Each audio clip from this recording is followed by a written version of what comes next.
$1 trillion Green New Deal. And Elizabeth Warren, not to be outdone, has proposed a Blue New Deal, too, to save the oceans. Now, on this show, we have talked a lot about how Bernie Sanders has no money to actually pay for a Green New Deal, how a Green New Deal would destroy our economy, and how the Green New Deal isn't really about the planet. It's just a tool to give Bernie central control of our economy and transform our free nation into a socialist nation. But even if you put all of that aside, there are problems with green energy that the left doesn't want you to know. So tonight, we're going to tell you the truth about green energy. With me now, Executive Director of Power the Future, Daniel Turner. Daniel, good to see you. Thanks for having me back on. Of course. All right, Daniel, this is some interesting stuff. So I want to go through each of these issues with green energy because not that there's anything wrong with finding alternatives, but the alternatives suggested by the left are not without their problems. So let's start with electric cars. The Democrats tell us they're going to ban gas-powered vehicles. Electric cars are run on energy-efficient batteries. What's the problem with that type of green energy?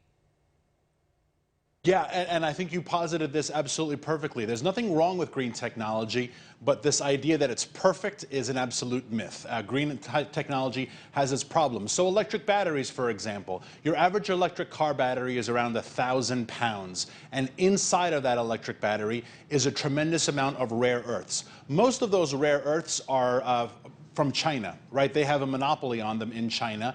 We have deposits here in America, but the same environmentalists who do not want us to have fossil fuels are the ones preventing these mines from opening up. So they kind of have us in a conundrum, right? Probably the most important rare earths in electric vehicles is cobalt. The majority of cobalt is mined by slave children in the Congo. And I know that sounds hyperbolic, but it is not at all a lie, or it is not. I'm not exaggerating, right? So there are huge problems in the green energy vehicle space. We have to get these elements either from China or we have to get them from third world horrific regimes like the Congo. And that's just one tiny example. Yeah, and that's just exactly, that's literally what I was going to say. That's one small example. There are a myriad of these types of examples. That's a very important one. So then I want to go to fertilizers and pesticides. The Democrats want to ban fossil fuels. They want to completely abolish them, not allowed to use them. Fertilizers and pesticides come from fossil fuels, correct?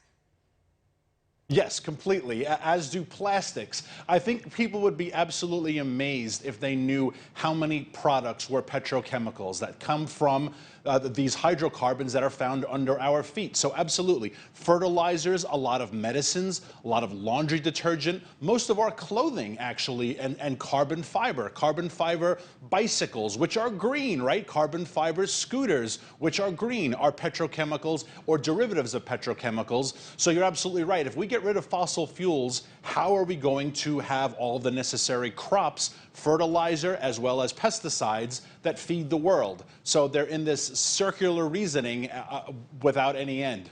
Right. So, and I think that's a really important point here, is that if we don't have fertilizer and we don't have pesticide, and I know they're controversial in and of themselves, but like them or not, they have enabled us to lower the cost of food production and to increase the access to food production for people all over the world. We could be looking at a mass starvation event if we were to discontinue the use of fossil fuels, which would entail discontinuing the use of fertilizers and pesticides. That's not something we should overlook. The next thing that I want to talk about is wind and solar energy. So the Democrats tell us not just are they getting rid of fossil fuels, they also don't want to replace that with nuclear energy, which would be the intuitive way to replace fossil fuels. They want to rely entirely on wind and solar. Why is this a problem? And again, wind and solar, fascinating technologies. I oppose the subsidies that they get, currently around $7 billion annually.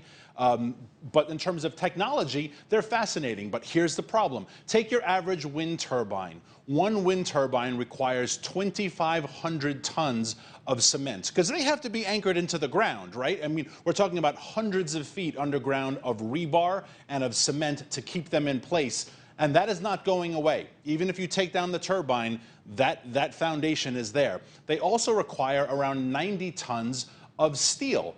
Cement and steel both require coal, either to heat it for the cement purposes or to forge the material.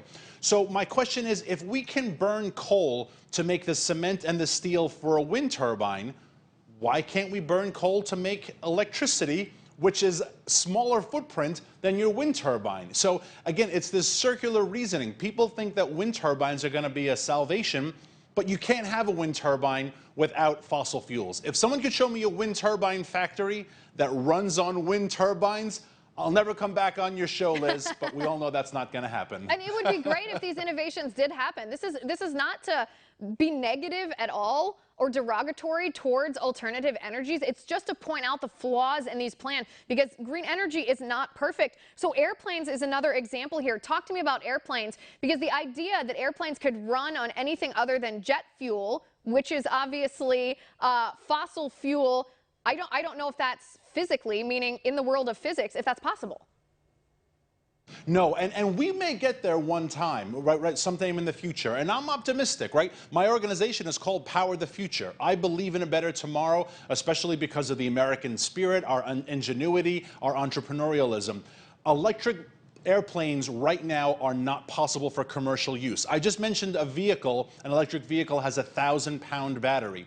The fascinating thing about gas is the amount of potential energy it has in it for its weight is astronomical, right? With the amount gasoline weighs to how much energy it produces when it is ignited, we have not been able to replicate that. So in order to have an electric plane run, the size of batteries would make the plane absolutely impossible to take off the ground, or so heavy that you couldn't have any passengers or any people.